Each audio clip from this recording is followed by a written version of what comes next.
Muitas notícias nesse vídeo aqui hoje para você, torcedor do Fluminense, porque o Fluminense está tentando acerto com o jovem destaque das categorias de base. O Fluminense já se acertou com o atacante. Tem jogador que pode estar saindo do Fluminense, tem jogador que o Fluminense recusou proposta de saída, tem Fluminense na Copa São Paulo de Futebol Júnior. Tem muita informação nesse vídeo aqui para você, tricolor, ficar muito bem informado, beleza? Então, desde já, eu te convido a assistir até o fim, porque é muita informação pra gente falar por aqui, e peço para você deixar o like. Com o joinha você ajuda demais o nosso trabalho aqui, diariamente trazendo conteúdo para você, tricolor, ficar por dentro de tudo que está acontecendo com o nosso Flusão aqui no YouTube, combinado? Então vamos com as informações, meus amigos e minhas amigas, porque literalmente agora acabou de acabar a estreia do Fluminense na Copa São Paulo de Futebol Júnior. O Fluminense enfrentou o São Raimundo lá de Roraima e venceu de maneira tranquila por 3-0 essa partida. Tá? O Fluminense abriu o placar ainda no primeiro tempo com o Wagner, o camisa 10, um meio-campista. Muita gente compara as características dele com o Paulo Henrique Ganso, embora o Wagner pise um pouco mais na área e finalize mais. Né? Seria mais um Paulo Henrique Ganso do começo da carreira. Fez um belo gol de fora da área, abrindo o placar. No segundo tempo, 2 pênaltis para o Fluminense. No primeiro, o João Lourenço, um ponta esquerda, bateu e converteu. No segundo pênalti, o Wagner novamente bateu, o goleiro defendeu, mas no rebote o Wagner deu números finais à partida, 3-0 para o Fluminense, começando, portanto, com o pé direito nessa Copa São Paulo de Futebol Júnior. Né? Esse ano passado a gente viu um Fluminense na Copinha jogando em estádios horríveis, com gramados, situações muito precárias. Esse ano a situação foi um pouquinho melhor. Isso aí já se refletiu na qualidade do time do Fluminense no placar, né, dessa partida de estreia contra o São Raimundo lá de Roraima. O Fluminense vencendo por 3-0. Ano passado a gente estreou com um gol, inclusive do Wagner, vencendo por 1-0 o Porto Vitória, um pouquinho mais no sufoco. Esse ano foi um pouco melhor. Né? O time do Fluminense é um time muito jovem, vários dos principais jogadores da categoria estão com a equipe profissional que se reintegrou hoje, dia 3, lá no CT Carlos Castilho, e não vão para a disputa da Copinha, já que muita gente, né, tem 23 jogadores do elenco principal do Fluminense que só voltam de férias no dia 23 de janeiro. Então o Fluminense, com um time alternativo, por assim dizer, estreia na Copa São Paulo vencendo por 3-0. O destaque que eu dou, né, na verdade não é exatamente um destaque, mas é algo que eu chamo a atenção aqui, é um jogador muito falado pela torcida do Fluminense, que já chegou a integrar o time profissional e não jogou, né? Foi reserva nessa partida, entrou no segundo tempo, que é o Esquerdinha, lateral esquerdo, né? Ano passado o Esquerdinha chegou a subir profissional, chegou a jogar uma partida lá na altitude contra o The Strongest, eu tava naquele jogo. Time bem alternativo do Fluminense, o Esquerdinha jogou. Muita gente pediu mais chances para ele, né? Que é um jogador de muito destaque no Sub-17. Agora, jogando a copinha pela equipe Sub-20, ficou no banco. Quem foi o titular foi o camisa 16, Léo Jansen. Esse é o destaque que eu faço. O Esquerdinho, um jogador muito conhecido e muito falado por nós, ficou no banco de reservas e entrou apenas no segundo tempo. E olha, não foi de propósito não, mas vamos fazer um gancho falando de banco de reservas? Pois é, cara, falando em banco de reservas, tem um jogador que chegou aqui na torcida do Fluminense criando uma expectativa, mas que acabou não conseguindo desempenhar o que a gente esperava dele no ano de 2023. O Daniel gravou um vídeo mais cedo falando sobre a situação desse atleta que está aí buscando novos clubes para 2024. Né? Ele, ao longo do ano de 2023, né, da metade, desde que ele chega ali no meio do ano, em julho, para cá, ele acabou não conseguindo ter grandes sequências no Fluminense, parece não ter caído muito nas graças do Fernando Diniz e não foi inscrito para disputar o Mundial de Clubes. Até aí, alguns jogadores não foram, porque existia uma limitação, né? Eram apenas 23 jogadores, sendo 3 goleiros, então só 20 jogadores de linha. Então, por exemplo, o Lelê também não foi, o Giovani, o Felipe Andrade também não foram. Mas esse jogador sequer viajou para a Arábia Saudita para compor os treinos, né? Como o Lelê, Giovani e Felipe Andrade acabaram viajando para participar ali do Mundial de Clubes, mesmo que não tivessem inscritos. Eu tô falando do Léo Fernandes, né, o meia uruguaio, chega no Fluminense no meio do ano, vindo de empréstimo do Toluca, do México, um meia dito muito habilidoso, com uma canhotinha qualificada, chutes de fora da área, bola parada, e não conseguiu se firmar no Fluminense. Ele está emprestado por um ano, tem contrato então até o meio desse ano de 2024, e uma opção de compra por parte do Fluminense muito alta, de 40 milhões de reais, o que provavelmente não deve acontecer. Por isso, é bem possível que ele não permaneça no Flu para a temporada. O Daniel gravou mais cedo sobre isso, né? Que o jogador está aí buscando novos ares para a temporada. No entanto, ele tem data, tá, para se reapresentar ao Fluminense. Caso o Léo Fernandes não arrume uma outra equipe, o Fluminense aguarda a reapresentação do jogador no próximo domingo, dia 7 de janeiro. Então o Léo Fernandes é aguardado. E se ele não conseguir arrumar outro clube, ele vai ter que se reapresentar ao Fluminense no máximo até o dia 7. Ele não se reapresentou hoje, dia 3, junto com outros jogadores que já se reapresentaram, inclusive o Antônio Carlos, reforço do Fluminense para a temporada de 2024. Beleza? Prosseguindo aqui nas informações, outro jogador que não deve atuar no Fluminense em 2024 é o zagueiro Nino. O Daniel também falou um pouquinho sobre isso no vídeo de mais cedo, e agora a gente tem uma informação de que está ainda mais encaminhada a saída do zagueiro rumo ao Zenit da Rússia, tá? O Nino chegou a receber uma proposta do Zenit um pouco antes, ele recusou, disse que não tinha interesse em jogar no futebol russo, não tinha interesse em ir para o Zenit, mas o Zenit veio uma nova carga ali para a proposta, aumentou a questão salarial e acabou seduzindo o jogador, tá? O Fluminense vai vender o Nino por menos do que a multa rescisória dele. A multa rescisória do Nino já não era um valor muito atrativo, pelo menos ao meu ver, que eram 7 milhões de euros. Mas nessa negociação com o Zenit, ele vai ser vendido por 5 milhões de euros, 2 milhões de euros, portanto, abaixo da sua multa rescisória. O Fluminense tem direito a 60% desse valor, né? Se você pegar os 5 milhões de euros e converter para real, dá ali cerca de 27 milhões de reais. O Fluminense tem direito a 60% desse valor, são 16 milhões de reais, os outros 40% pertencem ao Criciúma, que era o clube que o Nino jogava antes de vir para o Flu. Então, assim, infelizmente parece que o Nino realmente está de malas prontas para ir para São Petersburgo, para ir para o Zenit, atuar por lá na próxima temporada. Eu acho uma decisão controversa, por assim dizer. Eu não vou dizer que é equivocada, porque eu não estou na pele do Nino, cada um sabe de si. Mas o que a gente sempre ouviu, né, é que o Nino, o Mário Bittencourt já falou isso publicamente, que o Nino tem o interesse de jogar no futebol europeu, né? Tem interesse em jogar numa praça futebolística mais atrativa. E aí, cara, por mais que a Rússia seja considerada Europa, São Petersburgo é lado europeu da Rússia, por sinal, hoje, por conta de todo o conflito que a Rússia e a Ucrânia vivem, os times russos não disputam Champions League, não disputam Liga Europa, não disputam Conference League, não disputam nenhuma competição da UEFA. Eu vejo muita gente comentando, o Nino tá indo para um país em guerra. Sim e não, né? A Rússia é enorme. E o pedaço ali, onde é São Petersburgo, que é a cidade do Zenit, a guerra não tá ali, né? O conflito não tá acontecendo ali em São Petersburgo. Mas, mesmo que o conflito não esteja acontecendo ali, o Zenit não pode disputar uma Champions, não pode disputar uma Liga Europa.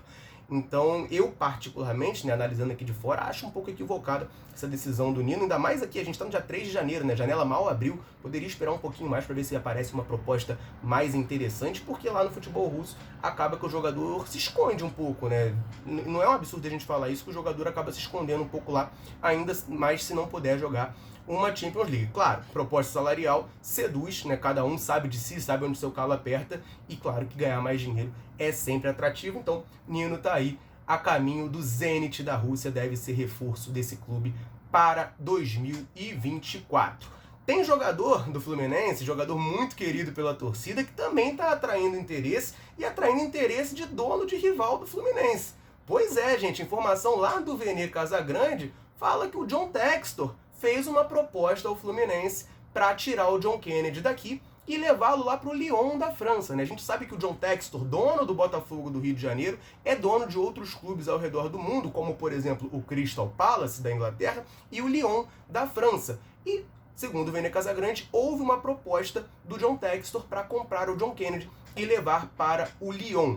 O John Textor ofereceu 10 milhões de euros, cerca de 53 milhões de reais, para comprar o atacante, mas o Fluminense recusou essa negociação. O Fluminense não tem interesse em vender o John Kennedy, né? Ele tem contrato com o Flu até o final de 2026, ou seja, tem mais 3 temporadas completas aí de contrato, e o Tricolor tem 60% dos seus direitos econômicos, né? Os outros 40% do John Kennedy pertencem ao Social de Minas Gerais, que é o clube que ele jogava antes de chegar ainda para a categoria de base aqui do Fluminense. Então o Fluminense recusa essa proposta, o que eu acho um acerto. Primeiro que 10 milhões de euros para um atacante é muito pouco. Segundo que você vender um jogador para o Lyon, não duvida nada daqui a 6 meses, um ano, ele não render lá e voltar para o Botafogo, que é um rival do Fluminense. Então eu acho que seria terrível a gente perder o John Kennedy nesse cenário, ainda mais pensando que 2024 a tendência é o John Kennedy ter cada vez mais espaço no elenco do Fluminense, jogar cada vez mais, ser mais dominante. É um jogador que caiu nas graças da torcida sendo reserva em 2023, a gente tem que lembrar disso, né? Ele faz o gol do título da Libertadores saindo do banco, ele é reserva do time do Fluminense hoje, já que a gente tem o Germancano. Em 2024 a tendência é o John Kennedy ganhando cada vez mais maturidade e desenvolvendo o seu futebol, virar titular do Fluminense. E aí ele pode ser vendido por muito, muito, muito mais dinheiro do que esses 10 milhões de euros. Então acho que é uma bola dentro da diretoria tricolor em não vender o John Kennedy para o Lyon, beleza? Antes da gente prosseguir, tem mais duas informações para a gente trazer nesse vídeo aqui. Eu quero rapidinho fazer uma pausa nesse vídeo para duas coisas, tá? Primeiro de tudo, quero falar com vocês que estão aqui assistindo, né? Pedir desculpa desde já. Ontem eu postei um vídeo, o pessoal reclamou um pouquinho da questão do meu áudio.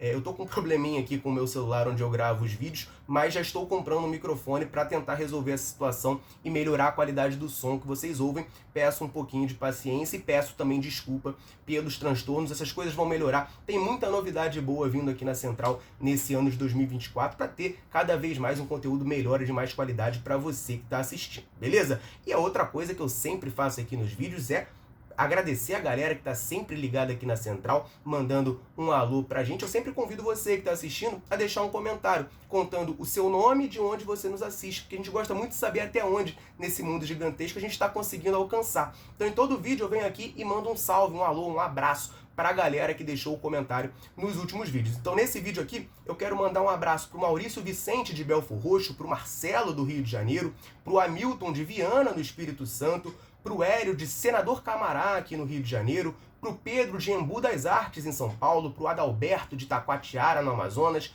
para o Antônio de Laguna, em Santa Catarina, para o Mauri da Silva, lá de Búzios, para o João Bosco de Guarapari, Rubens Ruas, de Minas Gerais, Daílson, de São Paulo, Paulo Márcio, de Vila Velha, Assis, de Manaus, Adson, de Ilhéus, e Jô, também lá de Ilhéus, na Bahia. Um abraço pra galera e o convite para você que está assistindo. Quer que a gente cite seu nome aqui em algum vídeo? Mande um abraço, um alô para você? Deixa um comentário aqui embaixo com o seu nome e de onde você está nos assistindo. Combinado? Então vamos prosseguir aqui que a gente ainda tem mais duas informações. Eu falei, esse vídeo é longo, tem muita coisa pra gente falar. Agora a gente vai falar um pouquinho sobre uma notícia que veio lá do GE, que é o Fluminense finalizando compra de atacante. Pois é, galera, a gente comentou aqui, né, fez um vídeo no último dia de 2023, comentando a situação ainda indefinida do Fluminense com o atacante Lelê. A gente sabe que o contrato do Lelê com o Fluminense tinha se tornado uma obrigação de compra, né? Ele tinha uma opção de compra que se tornou uma obrigação de compra,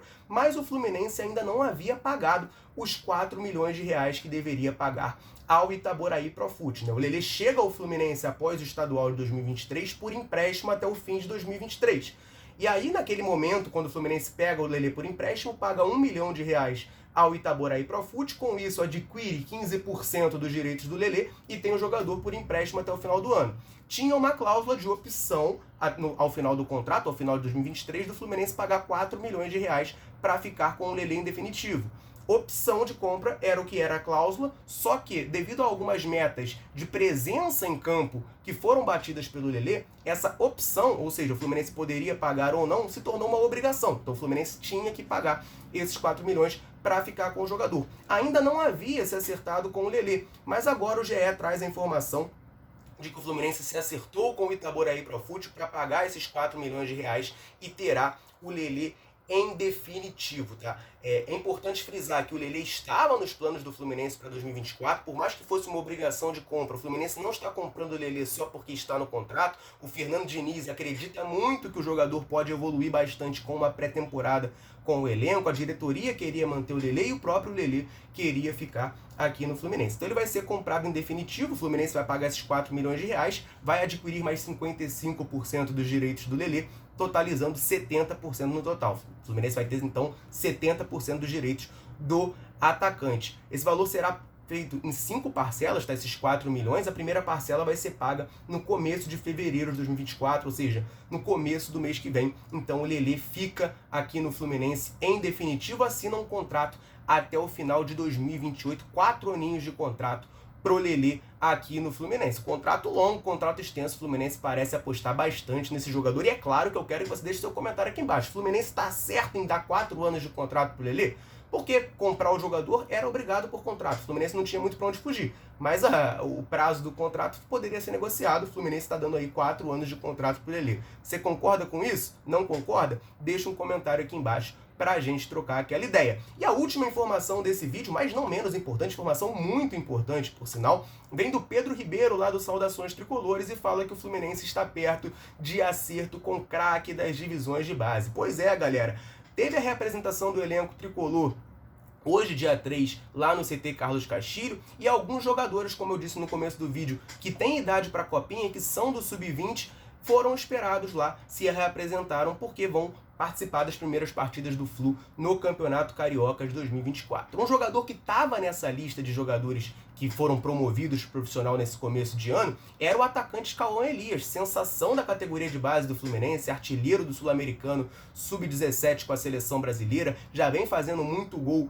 pela equipe Sub-20, não se reapresentou hoje. E aí causou um pouco de preocupação, um rebuliço ali na torcida. O que houve? Por que o Cauã Elias não está ali? Mas o Pedro Ribeiro, do Saudações Tricolores, trouxe uma informação de que isso, na verdade, foi por uma boa causa, tá? O Fluminense está negociando uma extensão do vínculo com o Cauã Elias. Ele tem contrato com o Fluminense até o final de 2026 e o Fluminense está tentando a extensão desse contrato com o jogador, uma renovação, né, talvez até uma mudança na multa rescisória, que já é alta, do Cauã Elias, para preservar o Flu. É um jogador, um centroavante de muita qualidade, sabe fazer gol, muito bem visto nas categorias de base, é uma grande promessa, uma grande joia do Fluminense para os próximos anos. Então o Fluminense está negociando aí uma extensão de vínculo, uma extensão de contrato com o Cauã Elias, craque das divisões de base tricolor. Beleza? Essas eram as informações que eu tinha para trazer nesse vídeo aqui. Muita informação para você. Foram 6, 7 informações nesse vídeo aqui, para você ficar sempre muito bem informado aqui na Central. Beleza? Então convido você a deixar um comentário sobre essas notícias. Cauã Elias, Lelê, Léo Fernandes, Copinha, Nino, John Kennedy, muita informação aqui para você deixar um comentário e a gente trocar aquela ideia sobre o nosso Fluminense. Combinado? Eu vou ficando por aqui. Um abraço, saudações tricolores. Tamo junto!